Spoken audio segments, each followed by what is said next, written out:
Bismillahirrahmanirrahim. Assalamualaikum warahmatullahi wabarakatuh.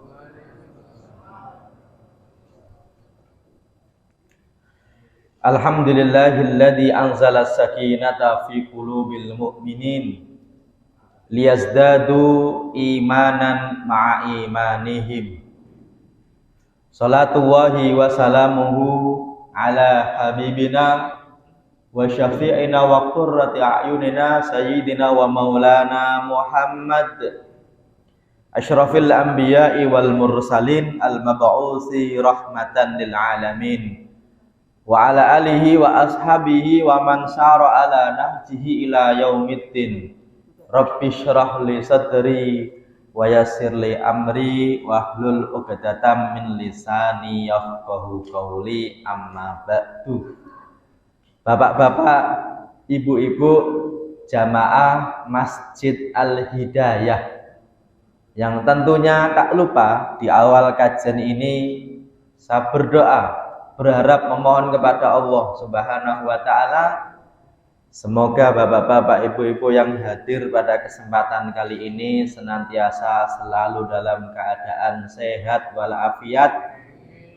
Allah limpahkan keberkahan dalam kehidupan kita, berkah rezekinya, berkah keluarganya, dan juga berkah usianya. Tentunya insya Allah kita juga memohon kepada Allah, semoga kita semuanya selalu dilindungi oleh Allah Subhanahu wa taala dari segala mara bahaya, baik yang tampak maupun tidak tampak. Apalagi hari ini banyak musibah. Baru saja nggak jauh dari kita ada gempa bumi. Bapak juga kerasa gempa bumi? Kerasa juga ya? Nah, dikit. Meskipun dekat, alhamdulillah Bekasi aman.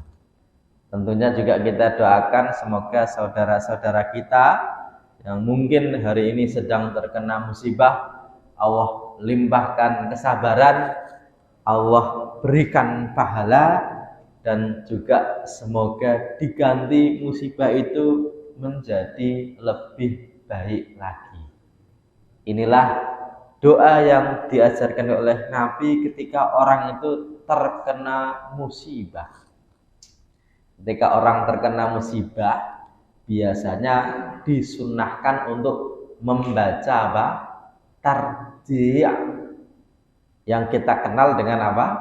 Inna lillahi wa inna ilaihi raji'un. Meskipun kadang-kadang istilah tarji' ini itu kadang-kadang mengalami penyempitan penggunaan. Kenapa? Karena biasanya kalau ada orang kok innalillahi, berarti apa? Meninggal. Tapi kalau tidak meninggal, innalillahi enggak, Pak? Ya. Ada orang naik motor kok terpleset jatuh. Terus gimana kabarnya Pak Bambang? Ada Pak Bambang enggak? Ada, mohon maaf ya. Nah, Pak Bambang tapi bukan yang ini ya, ini. Semoga Pak Bambang ini sehat walafiat.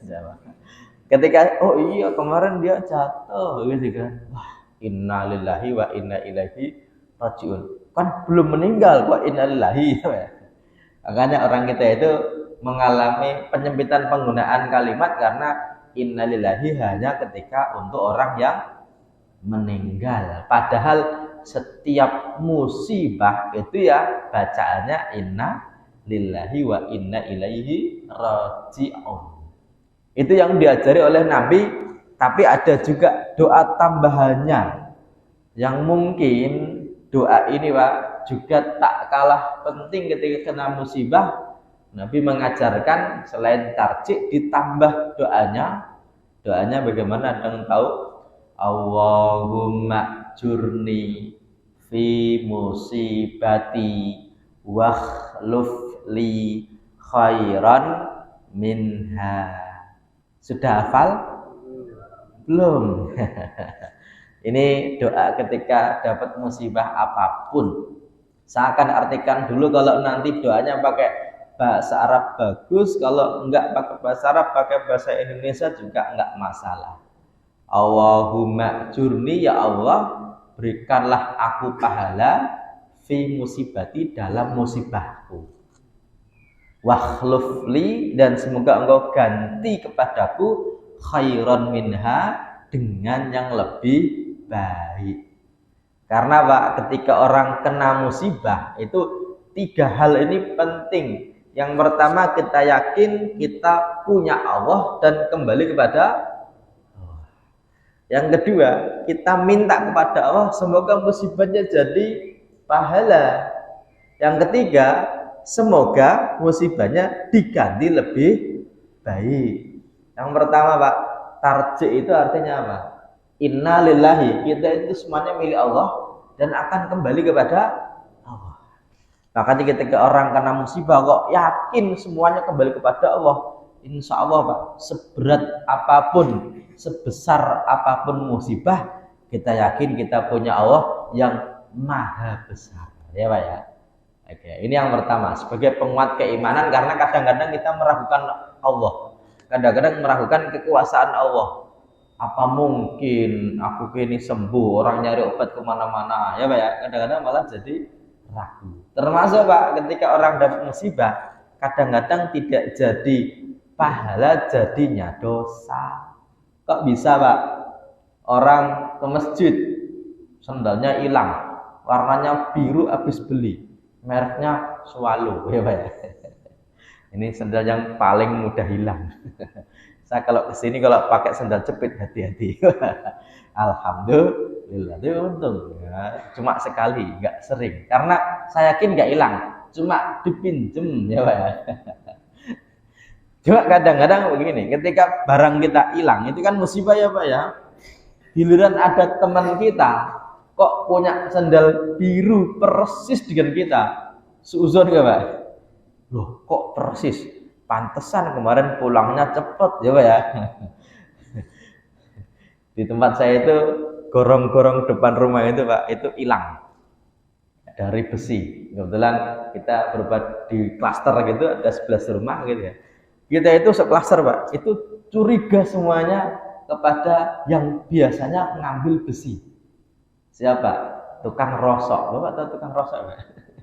Jadi hampir tiap orang yang lewat kok bawa kardus, bawa apa namanya, ya karung gitu. Kita curigai, jangan-jangan dia. Untungnya ada CCTV Pak.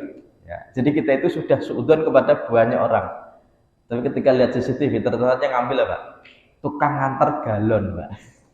Jadi nggak kebayang Pak ya. Tapi ngantar galonnya nggak pakai motor, pakai mobil. Karena bawa mobil gitu, waktu mundur gitu, diem, ya terus dimasukin ke dalam mobil, pergi. Berarti kita sudah sudut kepada berapa orang saja yang tidak bersalah. Pertanyaannya, dosa nggak Pak? Dosa, ya Pak ya. Yang lebih parah lagi kalau sudutnya kepada Allah. Kok bisa? Kadang-kadang orang itu sakit Pak, ya Allah, aku itu dosa apa? Kok engkau hukum seperti ini? Ya Pak?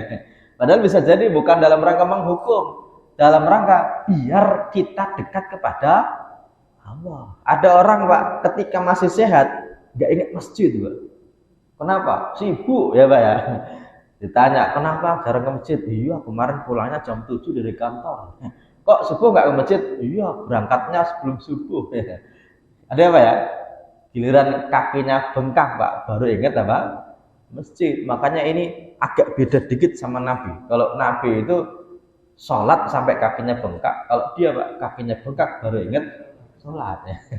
Berarti bedanya cuma sedikit ya Pak. Yang saya bilang, Nabi itu sedikit-sedikit sholat, sedikit-sedikit zikir ya. Yang model begitu juga banyak, sholatnya sedikit, zikirnya sedikit. Berarti bedanya cuma sedikit ya Pak ya. Kalau Nabi makannya sedikit, tidurnya apa? Sedikit. Tapi kalau umatnya Pak, sedikit-sedikit apa? Makan, sedikit-sedikit apa? Tidur. Pak perhatikan, Nabi itu kalau syukur atas kelahirannya, itu kalau tasyakurannya Nabi itu dengan apa? puasa. Buktinya Nabi puasa hari Senin. Tapi kalau kita kok tasyakuran, Pak? Itu ada nggak? Ini tasyakuran dalam rangka apa? Kelahiran. Terus puasa ada nggak, Pak? Tasyakuran kok puasa? Ya makan-makan ya, Pak ya. Yang namanya tasyakuran itu ya makan-makan kan gitu. Makanya kadang-kadang kita itu suzon kepada Allah gara-gara apa? Gara-gara seolah-olah setiap azab gitu, setiap musibah yang menimpa seseorang itu pasti azab. Sampai Pak, teman kita ketika dapat musibah belum sembuh dari musibahnya sudah suuzon kalau dia itu dihukum oleh Allah. Kenapa? Hari ini Pak, mayatnya aja banyak yang belum ketemu. Sudah ada narasi-narasi negatif gara-gara apa? Oh, pantas kena gempa. Kenapa? Banyak prostitusi berkedok nikah siri ya Pak ya. Itu banyaknya di mana Pak? Ya Cianjur ya Pak ya. Bapak tahu? Pengalaman nggak Pak? Nggak tahu ya. Banyak juga yang nanti menyebutkan, oh ada LGBT juga, ada kristenisasi juga, kan itu Pak ya. Nanti dulu, sabar, nggak usah buru-buru ya Pak ya. Orang musibahnya aja belum selesai kok, mayatnya aja belum selesai ditemukan, sudah suudzon kepada saudara muslimnya ya. Makanya hati-hati, pelan-pelan. Kalaupun mungkin ada, iya mungkin ya Pak ya. Tapi tidak selalu otomatis orang kena musibah pasti dibenci Allah Pak. Kadang-kadang ada kalanya orang itu ingin dinaikkan levelnya dengan cara diberi ujian musibah ya Pak ya. Makanya dalam hadis Nabi nanti disebutkan inna idhamal jaza ma'idhamil bala. Orang itu dikasih pahala yang banyak, salah satunya caranya itu dikasih ujian yang banyak. Ini sebagai muqaddimahan kita hari ini, dan insya Allah hari ini kita akan membahas bab yang pernah kita mulai ya, di pertemuan yang lalu. Judul kita adalah fikih ibadah. Seakan selang-seling biar kita nanti bisa seimbang antara fikih ibadah dan fikih muamalah. Di bulan yang lalu kita telah membahas tentang fikih ibadah, khususnya bab tentang mengingatkan imam di bulan yang lalu. Di bulan yang lalunya kita telah membahas tentang mahram dan hubungannya dengan kerabat dan juga ahli waris. Ya Pak ya. Semoga masih ingat. Tapi kalau nggak ingat ya nggak apa-apa ya Pak ya. Pak Ustadz lupa Pak Ustadz. Alhamdulillah. Emang dulu paham? Enggak sih, ya Pak ya. Berarti dulu enggak paham, sekarang apa? Lupa.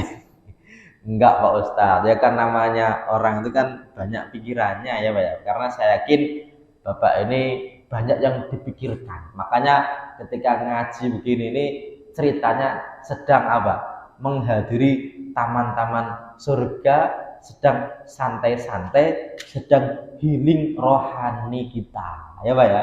Jadi healingnya, jalan-jalannya nggak cuma ke gunung, ke pantai, tapi ke masjid menghadiri majelis ilmu. Dan hari ini insya Allah judul kita tentang mahram, yang mana sebab yang kedua gara-gara persusuan dan pernikahan. Kalau sebab yang pertama ini sudah saya bahas di bulan Juli yang lalu. Saya sudah mengawali bab tentang mahram itu apa. Mahram itu dari kata haram, yaitu perempuan-perempuan yang haram dinikahi oleh laki-laki selamanya. Yang jumlahnya alasannya karena 3. Yang pertama karena nasab, yang kedua karena kerabat, yang ketiga karena yang kedua karena persusuan, yang ketiga karena pernikahan. Dan ini yang pertama sudah saya bahas.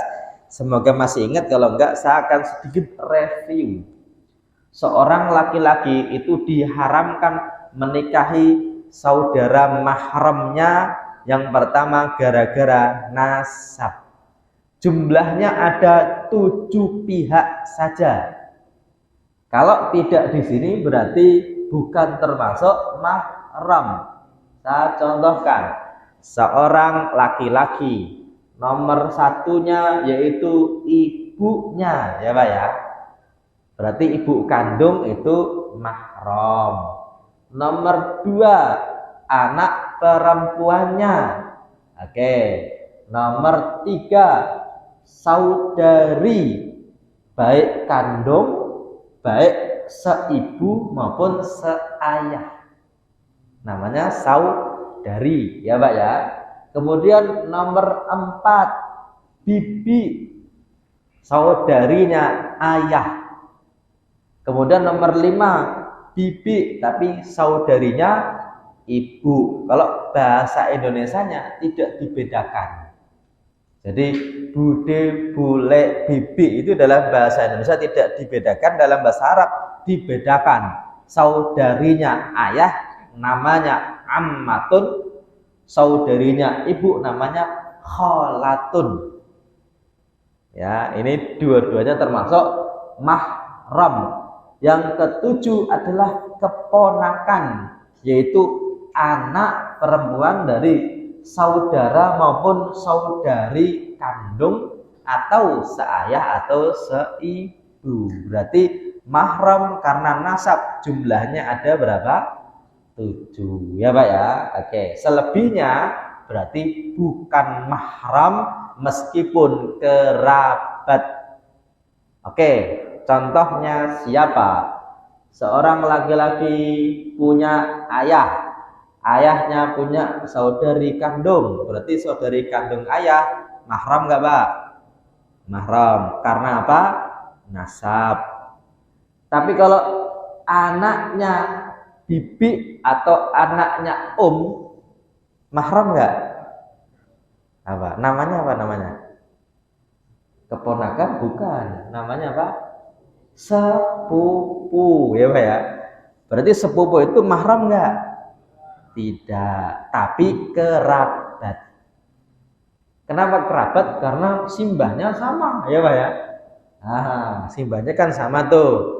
Tapi mereka bukan mahram. Makanya aslinya mereka boleh menikah, tidak dilarang. Meskipun dalam masyarakat kita hampir-hampir seperti dihindari gara-gara apa?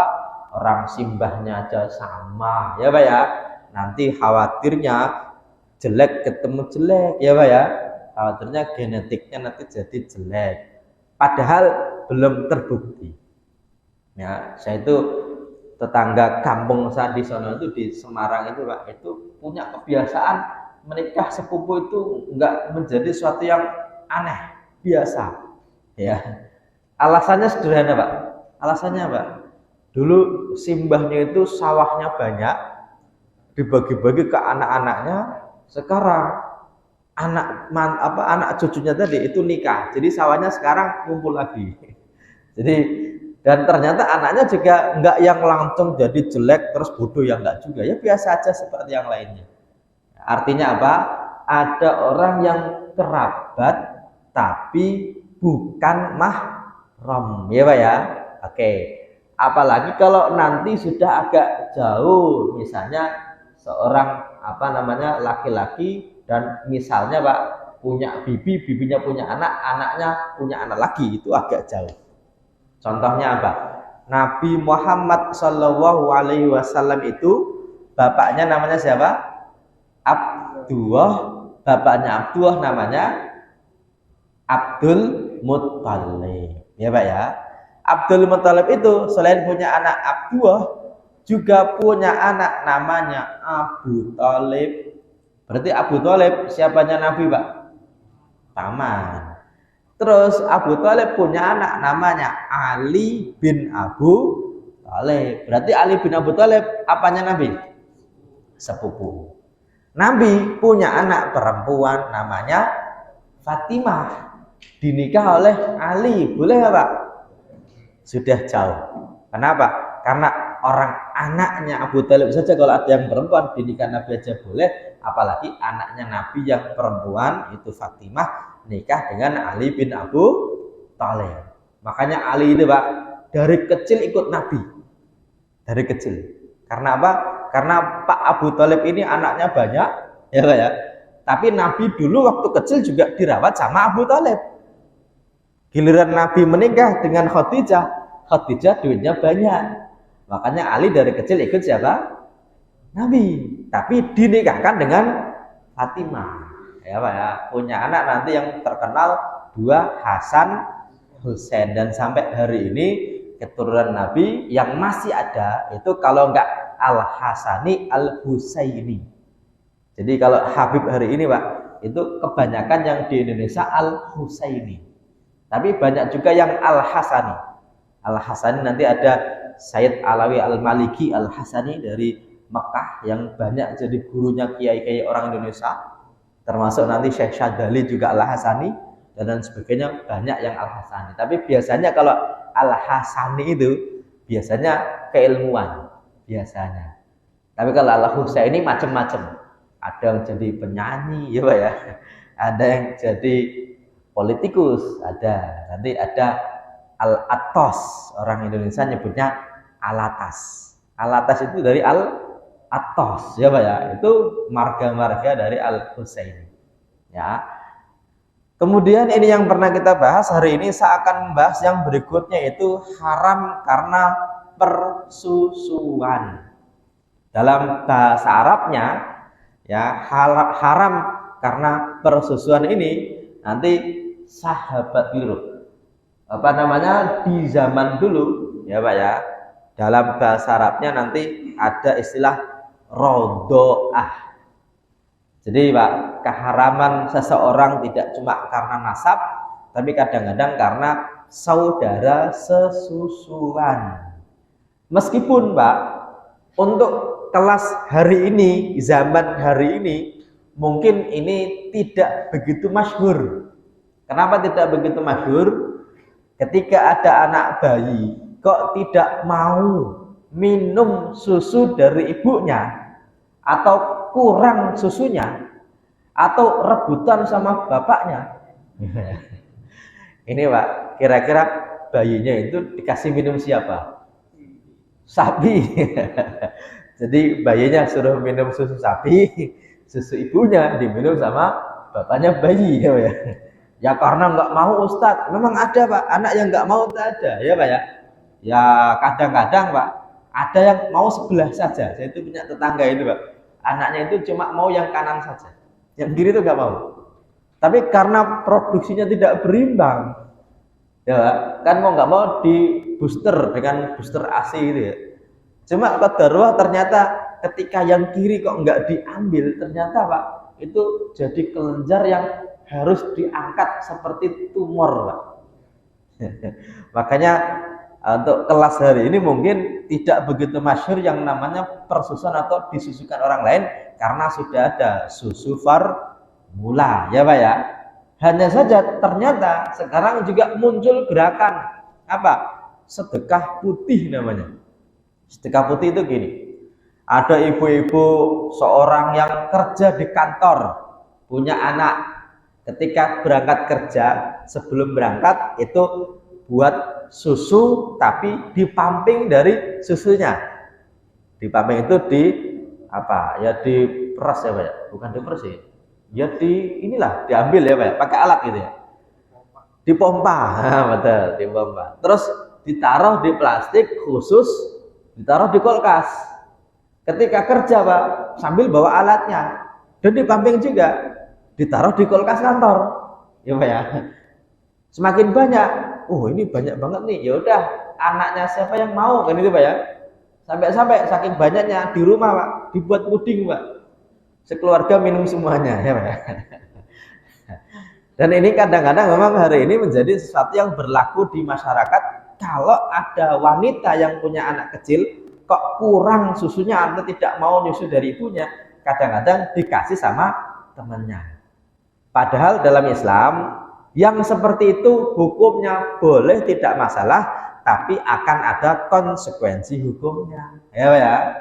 Kalau di zaman Nabi bahkan Ketika apa? Istrinya Abdullah namanya Aminah ya Pak ya. Ketika Aminah itu punya anak Muhammad, Nabi Muhammad kecil itu Pak, waktu bayi, malah tidak disusukan oleh ibunya sendiri, tapi disuruh nyusu kepada orang lain yang rumahnya jauh di Madinah. Rumahnya jauh dari Madinah. Siapa namanya perempuan yang terkenal yang menyusui Nabi?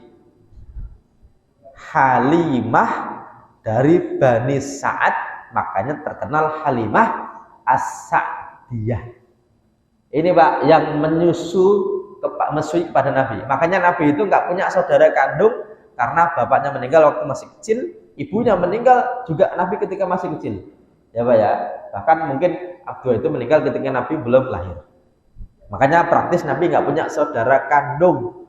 Punyanya saudara sesusuan. Ya Pak ya, yaitu anaknya Halimah tadi dengan beberapa anak yang lain yang nyusu kepada Halimah juga. Di antaranya nanti ada Hamzah bin Abdul Muthalib. Ini juga termasuk pernah menyusu kepada Halimah juga, makanya termasuk saudara sesusuan dari Nabi Muhammad SAW. Makanya Pak, menyusukan anak bayi kepada orang lain tidak dilarang, tapi ada konsekuensi hukumnya. Apa konsekuensi hukumnya?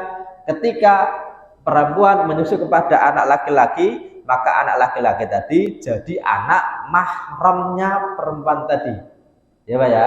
Makanya anak laki-laki tadi tidak boleh menikah dengan ibu susunya, termasuk dengan anak perempuan dari ibu susu tadi, baik anaknya asli atau anak orang lain yang menyusu juga dari ibu tadi. Dan yang di Quran disebutkan cuma 2, meskipun dalam hadis ditambah. Jadi 6 pihak. Ya Pak ya. 6 pihak itu siapa saja? Yang pertama, seorang laki-laki punya ibu susu, kemudian neneknya, nggak boleh. Yang kedua, saudari sesusuan, baik anak dari ibu tadi atau anak dari orang lain yang disusu oleh ibu tadi. Oke, yang ketiga siapa? Bibinya laki-laki tadi, yaitu saudarinya suami dari perempuan yang menyusui tadi, atau saudarinya dari ibu yang menyusui tadi. Nomor 4. Nomor 5 siapa? Nomor 5 adalah keponakan, yaitu anak ya Pak ya, dari saudara sesusuan atau keponakan dari anak dari saudari sesusuan. Ini ke-6 pihak ini Pak, nanti kalau benar-benar menetapi syarat dari persesusuan tadi, maka mereka tidak boleh menikah. Tapi keharamannya hanya menikah, tidak ada hubungannya tentang waris. Karena bukan termasuk ahli waris. Pertanyaannya gini, kalau ada perempuan kok punya anak yang disusui Pak, kok bukan anak dia? Kalau nanti perempuan tadi meninggal, anak yang disusui tadi dapat warisan nggak? Tidak, karena tidak ada hubungannya dengan waris, tapi hubungannya tentang mahram. Ya Pak ya, oke ya. Tapi menyusui yang menjadi mahram itu ada syaratnya. Syarat yang pertama adalah susunya. Syaratnya apa? Susu tadi keluar dari seorang ibu atau perempuan yang masih hidup, yang mana susunya masuk kepada bayi tadi, ya Pak ya, ke perutnya minimal 5 kali. 5 kali ini Pak, bukan 5 sedotan, tapi dianggap 1 kali itu sampai kenyang. Tidak peduli apakah langsung ke susunya atau dipamping dulu. Yang penting masuk ke perut dan kenyang. Kalau langsung menyusui itu syaratnya atau cirinya sampai kenyang ketika dilepaskan atau tertidur. Berarti baru dihitung 1. Kalau nanti menyusui lagi 2 sampai kalau 5 berarti sah menjadi anak susunya. Ya Pak ya. Oke. Ini syarat dari susunya. Syarat dari perempuannya yaitu dia seorang manusia yang hidup. Kalau bukan manusia berarti tidak, kalau enggak hidup berarti juga enggak. Makanya kalau menyusunya kepada sapi yang sama itu tidak lantas otomatis jadi saudara sesusuan dengan anak sapi ya Pak ya. Oke, karena bukan manusia. Termasuk syarat dari bayinya adalah bayi tadi dianggap anak susu kalau menyusunya di bawah usia 2 tahun. Ya Pak ya. Kalau bayinya kok usia 35 tahun, ya, itu cuma main-main doang, makanya tidak jadi saudara semahram. Ya Pak ya. Oke ya. Ini tentang syarat dari persusuan yang dianggap menjadikan orang itu menjadi saudara mahram. Oke. Ini saya itu pengennya itu ada tanya jawab, jadi kita masih ada waktu menjelang sholat isya, masih cukup lama. Sebelum saya lanjutkan dulu ya, ini untuk ada waktu untuk tanya jawab, saya akan kasih dulu waktu untuk bertanya, barangkali ada. Nah, silakan. Waalaikumsalam warahmatullahi wabarakatuh. Anak kandung itu nggak suka susu ibunya, Iya. tapi ibunya itu nyusukan tetangga orang lain, itu jadi mahram. Iya betul. Oke, ini anak ini nggak mau susu ibunya, tapi sama ibunya ya udahlah, tetangga ada yang punya bayi juga ya Pak ya, disusukan aja. Kalau syaratnya tadi terpenuhi, bayinya belum 2 tahun, sudah sampai 5 kali sampai kenyang, 1 kalinya itu sampai kenyang, berarti kenyangnya 5 kali ya Pak ya. Dan perempuan tadi kok menyusu tadi ya dari susunya, maka anak tadi jadi anak sesusuan dari perempuan yang menyusu tadi. Berarti Pak, ibu tadi harusnya ditandai, nak, kalau nanti anaknya gede ya, ingat-ingat itu ibu itu ibu susumu.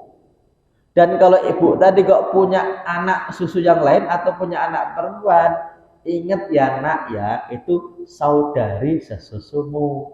Makanya kalau saudari susumu itu berarti mahrammu. Kalau mahram berarti kamu jangan jatuh cinta sama dia ya nak ya. Gitu ya.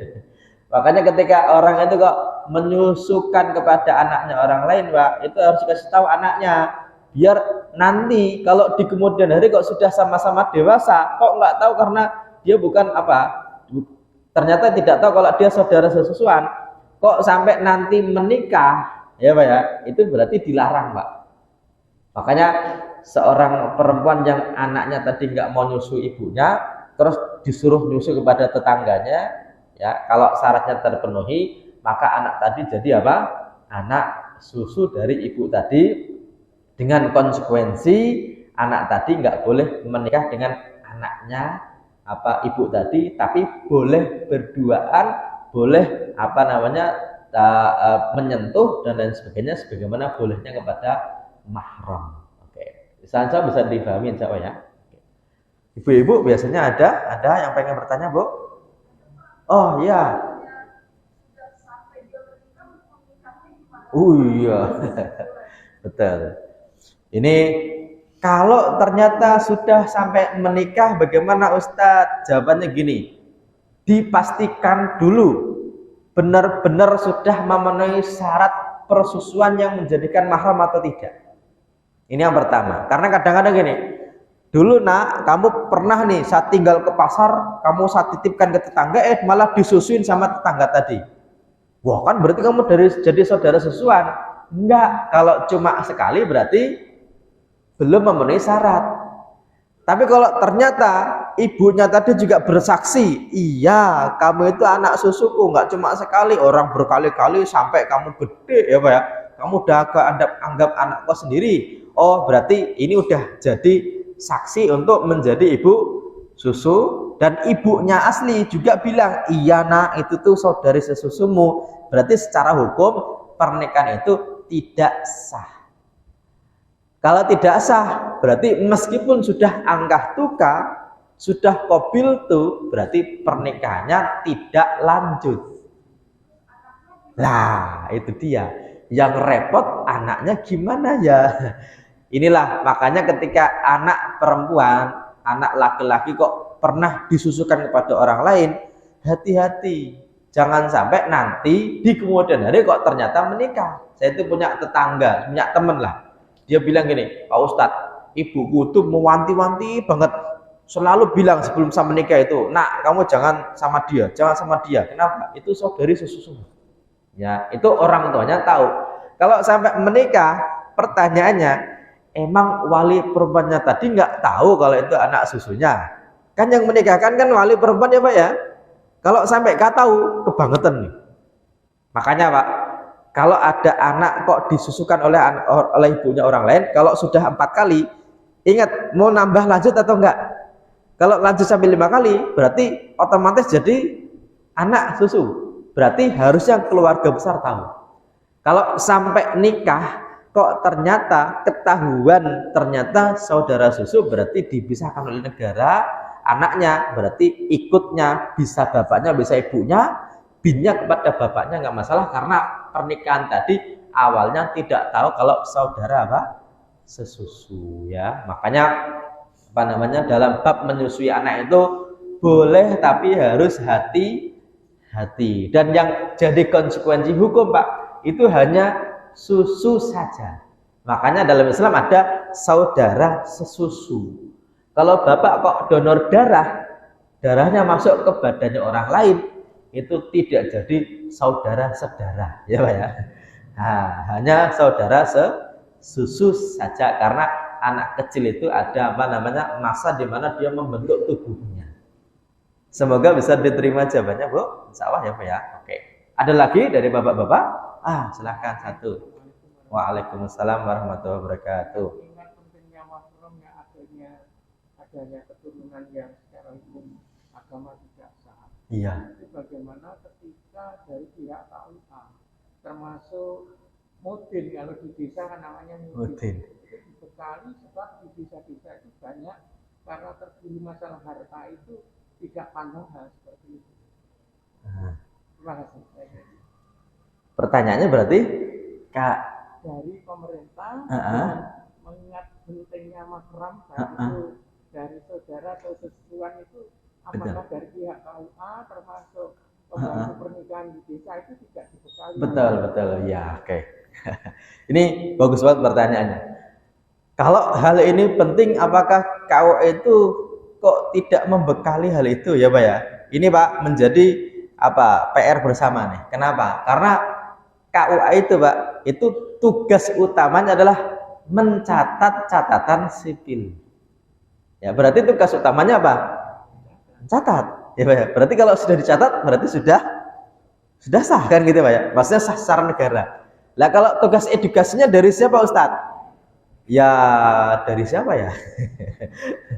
Makanya ketika apa namanya orang itu mau menikah, biasanya dipastikan itu gini, apakah kamu saudaranya kandung? Bukan. Saudara sesusuan? Bukan. Itu sudah dipastikan aslinya Pak. Ketika datang ke KUA itu ditanya-tanya, kamu siapanya? Itu biasanya ditanya. Oh kalau bukan mahram berarti nggak apa-apa. Aslinya begitu. Cuma yang namanya Mbah Mutin itu kan nggak semuanya detail itu ya Pak ya. Kenapa? Karena kadang-kadang Mbah Mutin itu Pak, satu hari Pak, itu 5 tempat nikahin orang. Kenapa? Karena 5 orang itu dukunnya sama dan bilang tanggal terbaik itu hari ini. Makanya hari itu Pak yang nikah berapa? 5 orang ya Pak ya. Mbah Mutin buru-buru nikahin ya Pak ya. Dan yang paling penting begini, nikah itu aslinya Pak, itu tidak harus di depan KUA kalau dalam Islam. Karena nikah itu antara wali perempuan dengan calon mempelai laki-laki. Tapi Pak KUA itu nanti nyatet, oh iya saya catat kamu suami istri kan itu Pak ya. Kadang-kadang KUA itu kadang-kadang Pak ya, dalam tanda kutip itu ada yang kadang-kadang nggak paham agama. Ya, kenapa nggak paham agama? Yang namanya oknum banyak ya Pak ya. Nggak pahamnya gara-gara Pak, saya itu punya teman Pak, sudah dinikahkan sama bapaknya perempuan, sudah sah, sudah punya anak, giliran minta surat nikah ke KUA, ditanya, kamu nikahnya kapan? Dulu, ini ada saksinya, ada walinya, itu datang semua Pak. Kata Pak KUA, saya nggak mau nikahin, saya nggak mau ngasih surat, karena saya nggak ngelihat. Itu sampai-sampai Pak di KUA, sama KUA dinikahin lagi Pak, baru sudah punya anak ya Pak ya. Harusnya kan kalau sudah ada saksi, sudah ada walinya, ya sudah saya nikahkan, tinggal buatin apa? Surat kan gitu Pak ya. Tapi ya namanya Mbah Mutin itu nggak selalu sama dalam ilmu agamanya. Ya, makanya dalam bab pernikahan nanti Pak, banyak ilmu yang harus kita gali. Termasuk satu nih, orang Indonesia itu kalau setelah nikah itu suruh cerai Pak. Lu kok bisa? Bapak dulu waktu nikah Pak, baca Sehgot Takliknya Pak. Baca ya Pak? Sehgot Taklik itu apa Pak? Sehgot atau redaksi yang sebenarnya isinya adalah menceraikan istri. Tapi jika tidak memberi apa? Nafkah. Makanya Pak, sebenarnya Pak, itu salah satu produk istiadat dari Buya Hamka dalam rangka menyelamatkan perempuan. Tapi aslinya Pak, seorang laki-laki kalau habis menikah kok meredaksikan Sehgot Taklik, awalnya Pak, itu adalah bentuk cerai tapi nanti kalau tidak memberi nafkah. Ya, saya tuh waktu nikah Pak, itu saya bilang kepada Pak KUA, Pak, saya nggak mau baca Sehgot Taklik. Oh, yaudah nggak apa-apa, ya Pak ya. Terus sama KUA-nya, nggak apa-apa Pak, ini aja tanda tangan saja. Nggak, saya nggak mau tanda tangan. Kenapa? Saya nggak mau nyeraiin istri saya.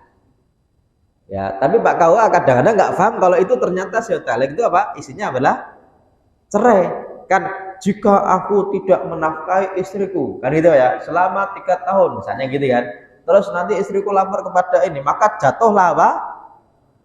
Talakku. Berarti orang itu Pak setelah nikah cerai nggak Pak? Cerai, tapi nanti kalau terjadi masalah, kan gitu Pak ya. Oke, ini kadang-kadang Pak ilmu tentang ini juga jarang yang menjelaskan karena ya baca aja lah, kan itu. Padahal baca itu ada konsekuensinya. Ya. Cuma karena Pak KUA Pak, waktu saya nikah itu saya sudah gelarnya LCMA, itu Pak KUA-nya agak minder. Oh ini tahu agamanya. Kalau enggak gitu Pak KUA itu kadang-kadang ya apa ya, kadang-kadang agak gitu ya. Oh saya itu yang paling tahu kan gitu kadang-kadang.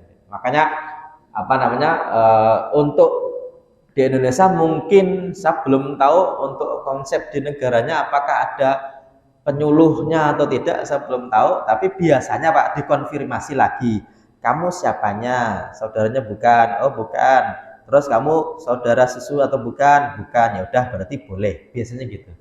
Makanya dikonfirmasi dulu biar tidak terjadi masalah di kemudian hari. Oke. Oh siap, silakan, masih ada waktu sedikit, silakan.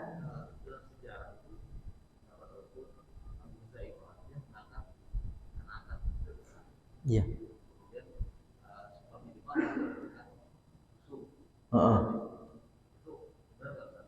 Oh, yang menyusui siapa? Oh, iya. Ini salah satu yang jadi perdebatan sampai hari ini. Kenapa? Yang pertama gini, mengangkat anak itu Pak, itu di Quran sudah dibatalkan. Yang pertama itu ya Pak ya. Salah satu ayat yang membatalkan ini. Ini mohon maaf. Nah, ini surat kelihatan nggak Pak? Nah, ini. Ini surat Al-Ahzab ayat 37.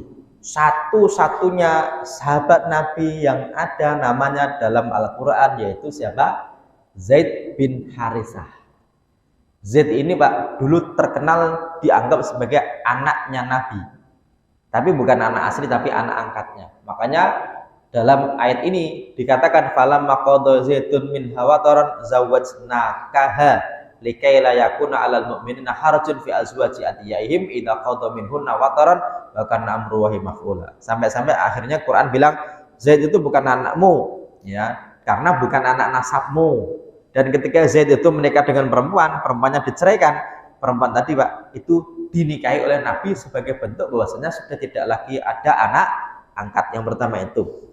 Yang kedua tentang kasus di mana Hudzaifah ya Pak ya, itu katanya punya anak angkat, terus daripada ribet karena bukan siapa-siapanya, mending disusukan saja.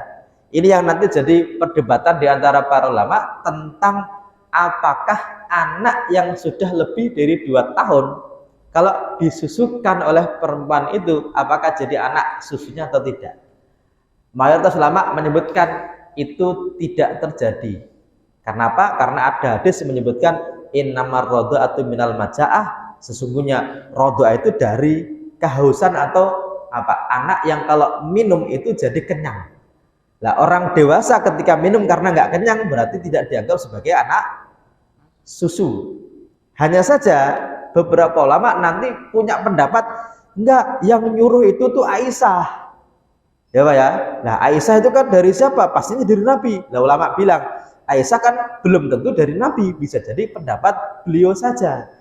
Makanya kalau kejadiannya ada benar di zaman Nabi, tapi apakah itu berpengaruh kepada hukum berikutnya atau tidak? Kebanyakan ulama bilang tidak. Makanya Pak, menyusu orang yang di atas 2 tahun itu dianggap tidak menjadikan apa? Mahram. Ini Pak terjadi polemik di Saudi gara-gara apa? Seorang bos punya sekretaris pribadi, tiap hari ketemu Pak. Itu sampai sama ada yang menyarankan, gini aja, bosnya itu suruh menyusu kepada sekretarisnya, biar boleh berduaan. Nanti kalau sudah menyusu kan jadi anak susu tuh, berarti boleh berduaan di dalam kamar. Itu bos-bos seneng Pak, yes ya. Cuma kan begini, yang namanya mensusu kan nggak harus dari langsungnya, kan bisa jadi diperes nih, minum nih, gitu Pak ya. Nah, ini jadi polemik dan menjadi olok-olokan sampai hari ini gara-gara apa? Fatwa itu dari salah satu ulama, tapi seolah-olah dari ulama Saudi semuanya, padahal itu hanya memberikan sebuah wacana solusi untuk orang yang kerja di kantor berduaan laki perempuan biar tidak haram. Tapi jadi polemik gara-gara itu pendapat nyeleneh. Ya. Semoga bisa difahami insyaallah ya. Oke. Saya kira sudah waktunya kita akhiri kajian kita kali ini dengan sama-sama baca hamdalah. Alhamdulillahirabbil alamin. Insyaallah di pertemuan berikutnya kalau ada pertanyaan nanti saya akan coba agak perpanjang lagi durasi pertanyaannya biar nanti Bapak-bapak juga ada feedbacknya, karena biasanya fikih itu masalah yang sifatnya menjalani kita tiap hari. Kita akhiri dengan doa kafaratul majlis. Subhanakallahumma wa bihamdika asyhadu an la ilaha illa anta astaghfiruka wa atubu ilaik. Wala faminkum. Assalamualaikum warahmatullahi wabarakatuh.